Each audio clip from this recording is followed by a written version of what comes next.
پوچھنے لگا کہ کون سے پرندوں میں سے کون سے پرندے حلال ہیں اور کون سے حرام ہیں، تو آپ نے مختصر سے لہجے میں، اس کا پلان تھا کہ نام گن کے بتائیں گے فلاں پرندہ حلال ہے، فلاں حرام ہے، فلاں حلال ہے، اس طرح بولیں گے.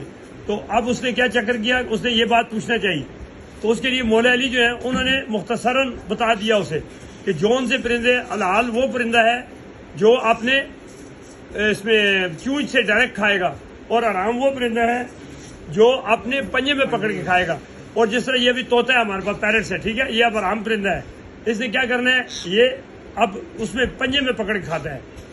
کیسے کھاتا ہے؟ پنجے میں ڈائریکٹ، جو بھی چیز بڑی چیز کوئی آئے گی تو یہ پنجے میں پکڑ کے کھائے گا. تو اس سے کیا پتہ چلتا ہے کہ جو حلال پرندے، جس طرح پیرٹ سے دیکھنا ہے اس کو، جو بڑا پوڑا لائے بڑا جو پرزا اس کو دیں گے تو اس کو پنجے میں پکڑے گا. اور اس کے اندر بھی یہ کوالٹی ہے کہ پکڑتا دائیں پنجے سے ہے.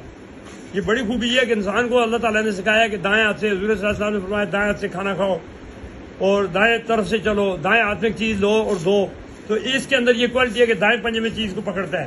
ٹھیک ہے، یہ دیکھیں آپ نے، نظر آیا صاف دایاں پنجہ، یہ دیکھیں دائیں پنجے میں پکڑ کے یہ کھا رہا ہے، دائیں سے پکڑ کے کھا رہا ہے. اور ایک تو یہ بات پتہ چل گئی دائیں سے پکڑ کے کھانا چاہیے. دوسرا یہ پتہ چلا کہ جتنے حلال پرندے ہیں وہ پنجے میں پکڑ کے نہیں کھاتے، ڈائریکٹلی وہ منہ سے کھاتے ہیں، ڈائریکٹ منہ سے. یہ دیکھو اب اسے پنجے میں پکڑا ہے، پنجے میں پکڑ کے کھا رہا ہے. حلال چیز جو ہے، حلال جانور جو ہے وہ منہ کے ساتھ ڈائریکٹ کھاتا ہے. یہ دیکھو، یہ نہیں کرے گا دوسرے میں پکڑ لے، اسی سے پکڑے گا، یہ اسی پنجے سے پکڑ رہا ہے. یار ہمیں احساس ہونا چاہیے کہ جب ایک پرندہ جانور، ان کو پتہ ہے دائیں ہاتھ استعمال کرنا، دائیں سے لکھائی کرنا، دائیں سے کام کرنا، دائیں سے چلنا، اور بعض وہ بندے اپنے ہاتھ کو دیکھتے ہیں میرا یہ ہاتھ کون سا ہے. تو ہمیں پتہ ہونا چاہیے کم از کم. ماشاء اللہ جی، کتنا بڑا لیسن ہے ہمارے لیے. تو یہ حلال اور حرام کا مولا علی پاک نے یہ بتایا تھا اس وقت. اور جانوروں میں سے پھر اس نے پوچھا دوسرے دن کہ جی بھینس گائے بکریاں ان میں سے کون سے ہیں جانوروں میں سے؟ تو آپ نے فرمایا جس جانور کے کھور چرے ہوئے ہوں گے اور اوپر دانت نہیں ہوں گے وہ جانور حلال ہے. پھر تیسرا کہ اسے کہا جی کون سے جانور ہیں جو انڈے دیتے ہیں، کون سے ہیں بچے دیتے ہیں؟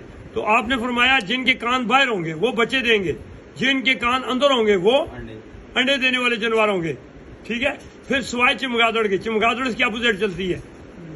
ٹھیک ہے، وہ موالیہ جانوروں میں ہے، پرندہ ہے، اڑتا ہے، مگر وہ اس کے کان کس طرح ہے؟ باہر ہے، مگر دیتی کیا ہے؟ بچے، دودھ پلاتی ہے. اس کا ایک اپوزٹ ہے. باقی اس کے علاوہ سارے جانوروں کی یہی بات ہے.